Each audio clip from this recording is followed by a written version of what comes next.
नमस्कार दोस्तों, मैं आपका दोस्त धनजीत प्रजापति एक और नए वीडियो आपके सामने लेकर उपस्थित हूँ। इस वीडियो में हम लोग जानेंगे भारतीय इतिहास के एक और किस्सा के बारे में। भारतीय इतिहास का जिक्र हो और युद्धों का जिक्र ना हो तो यह भारतीय इतिहास के साथ नाइंसाफ़ी होगी।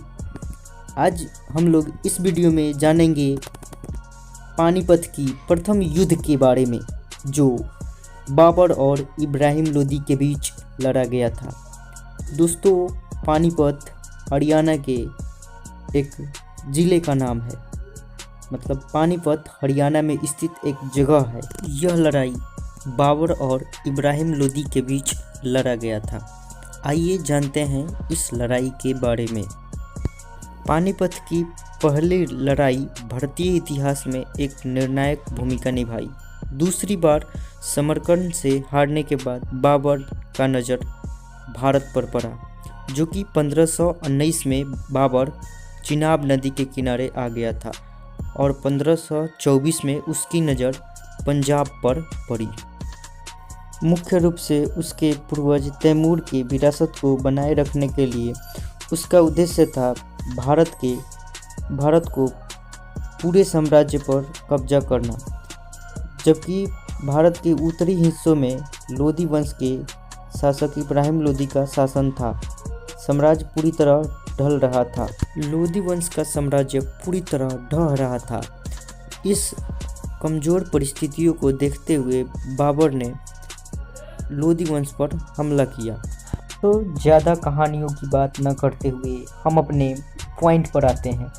दोस्तों, बात है सन 1526 ईस्वी की, जब उत्तर भारत में लोदी वंश के शासक इब्राहिम लोदी का शासन हुआ करता था। शासन ठीक ठाक चल रहा था। दोस्तों, ऐसा माना जाता है कि भारत में मुग़लों का आगमन पानीपत की पहली लड़ाई के ही शुरुआत से हुआ। मतलब कि पानीपत की पहली लड़ाई ही भारत में मुग़ल साम्राज्य की नींव रखी। युद्धों की बात करें तो पानीपत में 3 लड़ाइयाँ लड़ी गई। प्रथम युद्ध बाबर और लोदी वंश के इब्राहिम लोदी के बीच लड़ी गई। लोदी वंश के इब्राहिम लोदी पराजित हुआ। दोस्तों, इस युद्ध में सैन्य बल की बात करें तो 15,000 सैनिक बाबर की सेना की ओर से लड़ रहे थे और बाबर की सेना की ओर से 20 से 24 तोपें थी और इब्राहिम लोदी की ओर से 30 से 40 हज़ार के करीब सैनिक लड़ रहे थे और लगभग 1,000 के करीब हाथियाँ भी थी इब्राहिम लोदी की ओर से। दोस्तों, अब बात आती है कि इब्राहिम लोदी के पास सैन्य बल बहुत अधिक होने के कारण भी इब्राहिम लोदी इस युद्ध में पराजित हुआ, क्योंकि दोस्तों यह युद्ध अस्त्रों शस्त्रों के साथ साथ तोपों के द्वारा लड़ी गई थी। बहुत अधिक सेना होते हुए भी इस युद्ध में इब्राहिम लोदी की पराजय हुई। इसका कारण यह है कि इस युद्ध में बाबर की ओर से 24 से 25 तोप थे बाबर के पास और इब्राहिम लोदी के पास सिर्फ सैन्य बल था और हाथी थी, जो कि उन बारूद और तोपों के सामना करने में असमर्थ थे। इस प्रकार तोप और बारूद का इस्तेमाल करके बाबर इस युद्ध को छल से जीता था। बाबर ने बारूद और तोपों के साथ साथ युद्ध की कई रणनीतियाँ भी बनाई थी।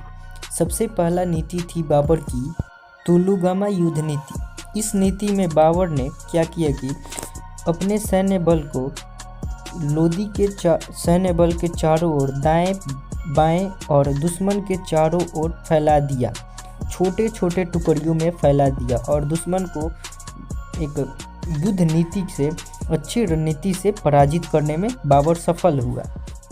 बाबर की दूसरी युद्ध नीति अरबा युद्ध नीति थी। अरबा का मतलब होता है बैलगाड़ी, जिसमें बैल नहीं होता है, सिर्फ गाड़ी।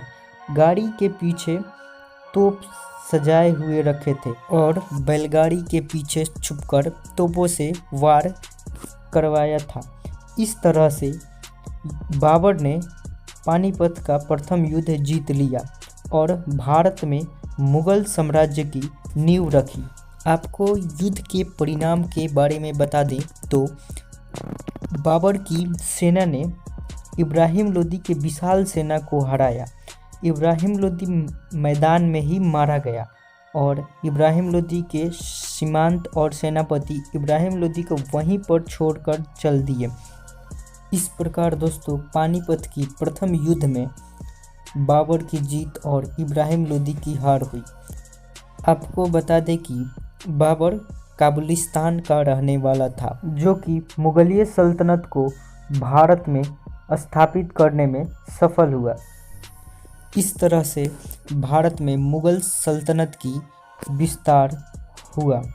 पानीपत के प्रथम युद्ध के बाद ही दोस्तों कहाँ जा रहे हो अभी तो पानीपत के द्वितीय और तृतीय युद्ध बाकी है। दोस्तों यह वीडियो आपको कैसा लगा हमें कमेंट करके बताएं। वीडियो अच्छा लगा हो तो लाइक कर दें और साथ ही साथ चैनल को सब्सक्राइब जरूर कर दें। धन्यवाद।